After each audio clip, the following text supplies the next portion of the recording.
Hello, students. You're welcome to today's lesson on punctuation marks and their functions. I am Mayowa Adeyemo with the brand name English with RMG, and this video is proudly brought to you by IOTA Virtual Learning Platform. In this video, you are going to learn all you need to know about punctuation marks for you to become an effective writer so that you can write excellently and pass across the exact meaning you intend in your writing to your reader. Also, you would learn how to write effectively and excellently so that you can excel in your written English examination. So, are you ready to learn with me today?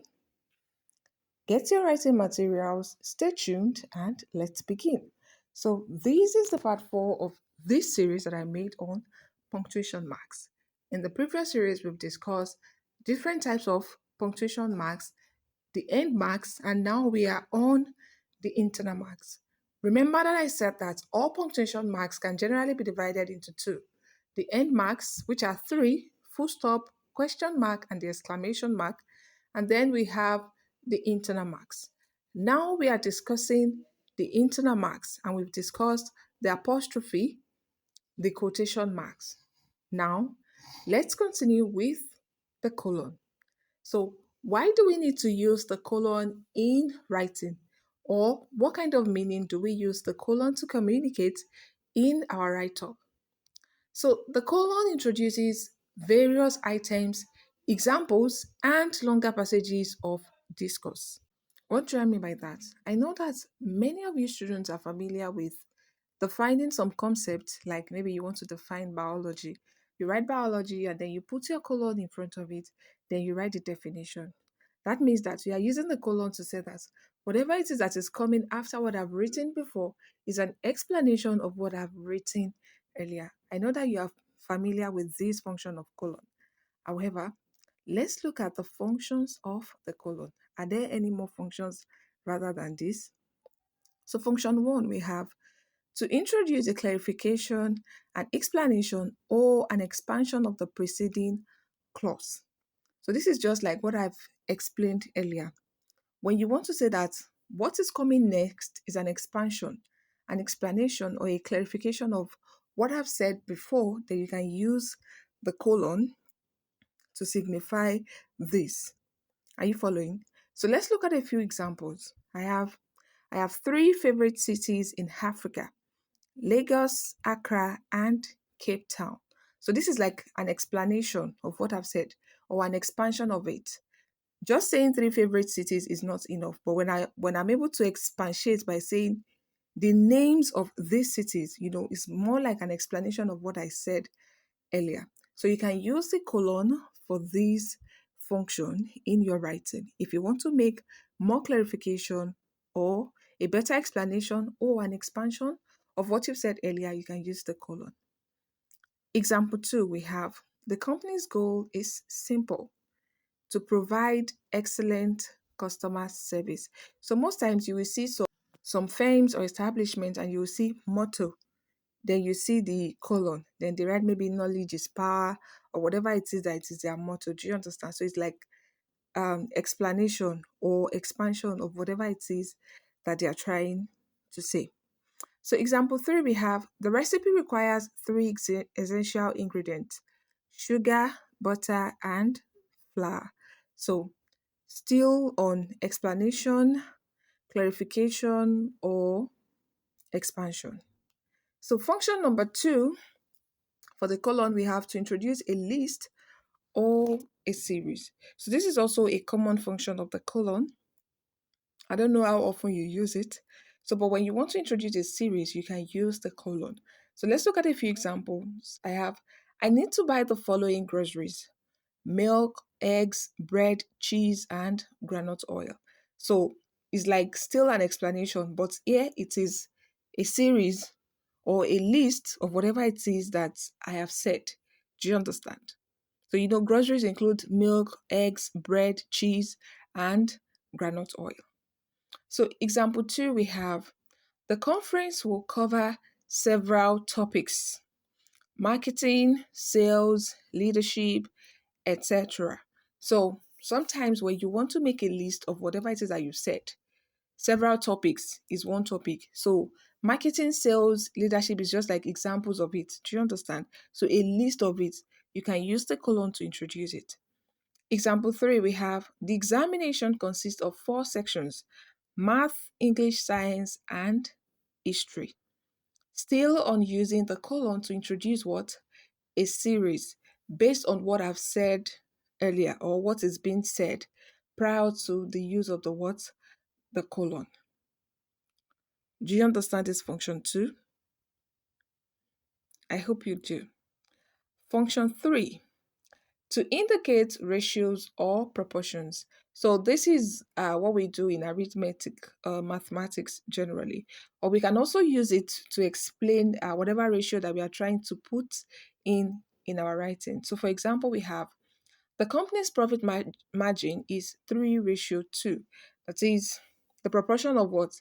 3:2.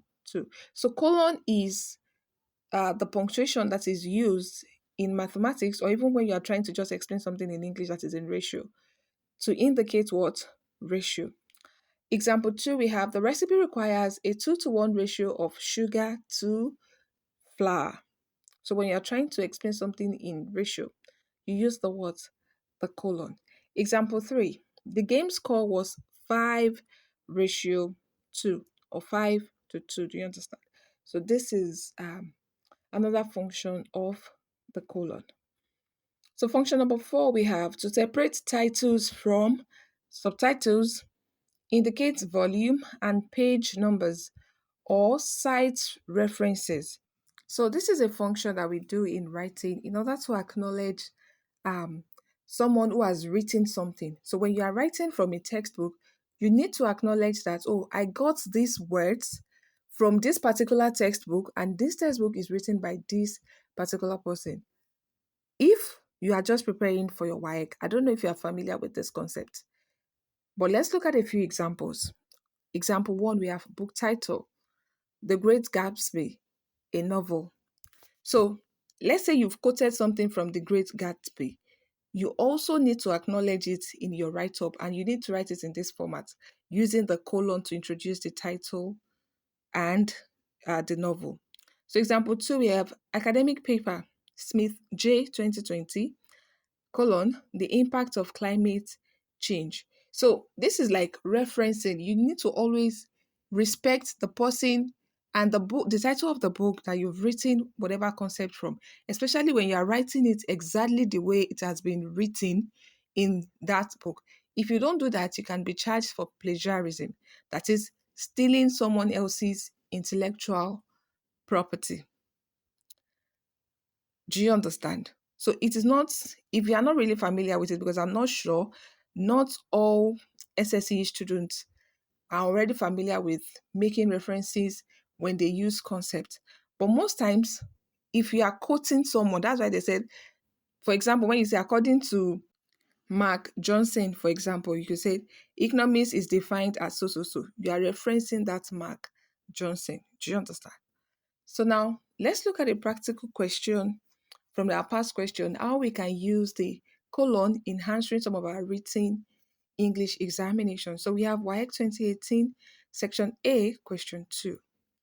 The question reads, write an article suitable for publication in a national newspaper on the high cost of living, suggesting at least ways in which the government of your country can tackle the problem. So this is the answer that I've come up with. We have the high cost of living in our country has become a pressing issue, affecting millions of citizens, those struggling to make ends meet, families sacrificing essentials, and individuals facing financial uncertainty. The relentless rise in prices of basic necessities has left many wondering how they will provide for their families. So, we said that we can use the colon to introduce a clarification or an expansion or an explanation of what we said earlier. So when I said that the rising cost of living has affected millions of citizens, now I want to expand what I mean by affecting millions of citizens. How is it really affecting them? So I need to make an expansion of what I've said. So I use a colon to introduce that expansion by saying, those struggling to make ends meet, families sacrificing essentials, and individuals facing financial uncertainty. Full stop. Do you understand? So, this is one of the ways to use the colon effectively in your essay. When you want to introduce an explanation or you want to make a better clarification of what you've said, do you understand? You can use the colon. So, let's look at the second paragraph that I could have in answering that previous question and how I can use the colon effectively in this paragraph. So we have several factors contribute to the high cost of living, colon, rising inflation rates, increasing food prices, soaring house costs, and high unemployment rate. So we also said that we can use the colon to introduce a what? A series or a list. So when I say several factors contribute to the high cost of living, so what do I mean by what are these factors? Now I want to list them. So by listing them, instead of saying they are, I could just use the what? The colon. Then I start writing my list. Rising inflation rate, increasing food prices, soaring housing costs, and high unemployment rate. Do you understand? So this is just some of the ways you can use the colon effectively in writing your English examination answers. However, I would like you to note that when you use the colon in concept like this, you do not need to use are or were.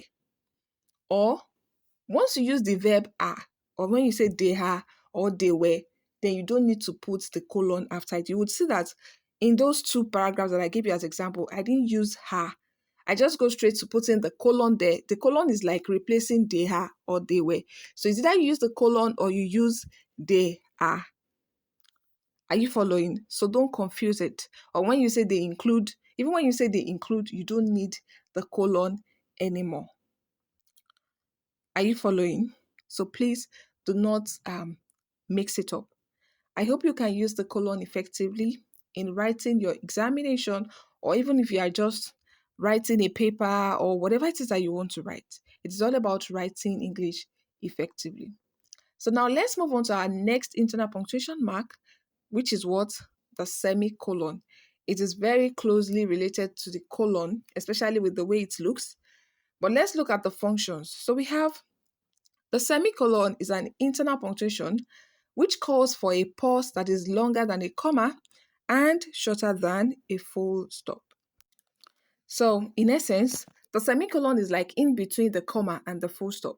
It is quite longer than the comma, but it is shorter than a full stop. So, now let's look at the functions of the semicolon. What kind of meanings do we use the semicolon to communicate in writing? So, function one, we have to join two independent clauses, that is, complete sentences that are closely related in meaning together.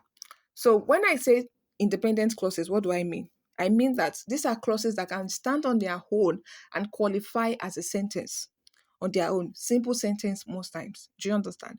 So, but they are kind of closely related in meaning. So instead of us to now have sentence splices where we just have short sentences, then you can just join the two together with the use of what? A semicolon. So let's look at a few examples. Example one, we have, I have a big test tomorrow, semicolon. I'm studying all night. So instead of saying I have a big test tomorrow, full stop, I'm studying all night, full stop, you can just use the semicolon to separate the two.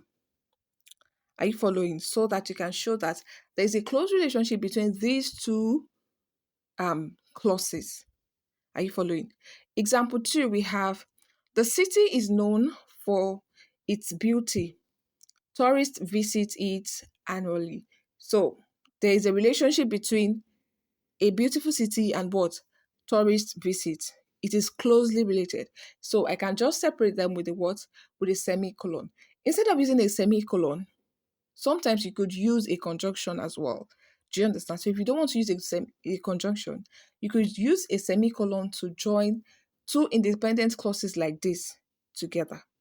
Are you following? So example 3, we have, Tayo played soccer his sister played basketball. So as I was saying earlier, instead of saying Tayo played soccer and his sister played basketball, that would be correct as well. I'm using a conjunction and. But if I don't want to use the conjunction and, I can use the semicolon. Are you following? So example 2, we have to separate items in a series or list that is particularly long and already has internal punctuation marks. So I would want you to pay close attention to this function of the semicolon. Sometimes we have long sentences. One of the definition of a sentence is that it begins with a capital letter and ends with a what? An end mark. So a sentence can be as short as just three words rather, or just 2 words sometimes. And it can be as long as a full page, half a page or even a full page, short page.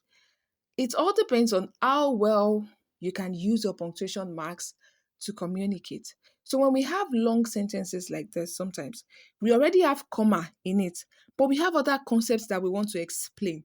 We can use the semicolon to do what? To communicate our meanings better. So let's look at an example of what I'm trying to say. Look at the sentence.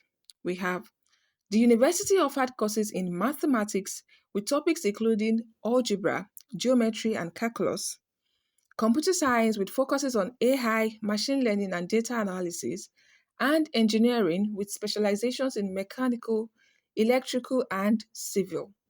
So look at this sentence now. We are trying to say that the university offered courses in mathematics, computer science, and what? Engineering. However, we also want to expatiate on the type of topics that they have in what? In mathematics. So we also listed the topics. And while listing these topics, we already used the comma to separate them. Algebra, comma, geometry, comma, calculus. Do you understand? So now we want to mention another thing that now we are no longer talking about mathematics. We want to talk about another subject. And we do not want to end the sentence yet. So we use the semicolon to separate it from the next concept. So mathematics ended with what? Calculus. So we separate that with what? A semicolon. Then we have computer science with focuses on AI, comma, machine learning, and data analysis. Now that is the end of examples of what? The computer science. So we also separate it with another what? Semicolon. Then we move on to engineering. Do you understand? So because we already have comma in between, we cannot continue to use the comma. So we can use the what? Semicolon. Do you understand that concept now? So now let's move on to the next function, which is to separate independent clauses with transitional phrases in the middle. Now, in the previous video, I explained the essence of transitional phrases. Do you understand? We called it introductory elements. I also called it transitional phrases. So now, sometimes these transitional phrases are not just in the beginning of sentences or in the beginning of paragraphs. We could also have it in the middle. So let's look at a few examples. We have the team worked hard. Consequently, they won the championship. So now, the team worked hard. We separate that with a semicolon. Consequently, comma, they won the championship. So these are independent clauses. They won the championship, one clause. The team worked hard, one clause. So, but we want to tie them together to show the relationship in between. So we include a transitional phrase in between and a semicolon. So the semicolon can also be used as this function. Example 2, we have the company invested heavily. Nonetheless, their profits decreased. So we could have the first independent clause, the company invested heavily. The second one, their profits decreased. But they are being tied together with the words, the transitional phrase, nonetheless. But it is being separated by what? A semicolon. So you can also use your semicolon to perform this function in writing. Example 3, I have, he applied for the job. Semicolon. Meanwhile, comma, he continued with his current job. So this is another way or another function of the semicolon in writing. Are you following?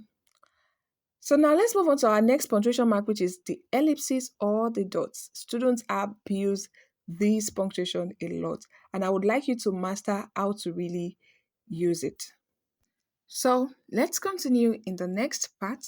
You can click on the screen if it's popping up to continue watching, or you can go to the description below to click on the next video so that you can learn how to use all your punctuations effectively. If you have any question, do not hesitate to put it in the comment section. I'll be glad to answer all your questions. I'll be glad to clarify whatever confusion you are having with punctuation or any other topic in English. Once again, this video is proudly sponsored by IOTA Virtual Learning Platform. So subscribe and tell a friend to tell a friend. And hi, I'm Mayowa Adeyemo with the brand name English with RMG. So if you are yet to subscribe or like, kindly do so. And please share with your friends and family. Let them benefit from this video as well. Thank you. See you in the next class. Bye.